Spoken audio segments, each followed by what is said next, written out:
Telangana style spicy methi chicken 10 మినిట్స్లో. నమ్ముతారా friends? First మనం చికెన్ని బాగా మ్యారినేట్ చేసుకోవాలి. అల్లం ఎల్లిగడ్డ, ఉప్పు, కారం, ధనియాల పొడితో పాటు కొద్దిగా నిమ్మరసం జల్లి, తర్వాత మిరియాల పొడి ఎక్కువగా కలుపుకొని బాగా మ్యారినేట్ చేసి పక్కన పెట్టుకోండి. మెంతి కూర బాగా కట్ చేసుకుని ఉల్లిపాయలతో పాటే నూనెలో బాగా వేగనివ్వండి. ఒక చిన్న దాల్చిన చెక్క ముక్క కూడా వేసి ఫ్రై అవ్వనివ్వండి. ఇప్పుడు దీంట్లో మ్యారినేట్ చేసుకున్న చికెన్ పీసెస్ని వేసి బాగా కలుపుకోండి. ముక్క ఉడికే వరకు మూత పెట్టేసి అలా ఉంచేయండి.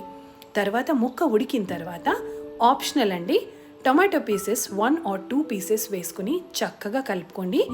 బాగా ఫ్రై అవ్వనివ్వండి. కొంచెం కూడా జ్యూస్ ఉండకుండా డ్రై చేసుకోండి. కొత్తిమీరతో గార్నిష్ చేసుకుంటే స్పైసీ మేతి చికెన్ రెడీ.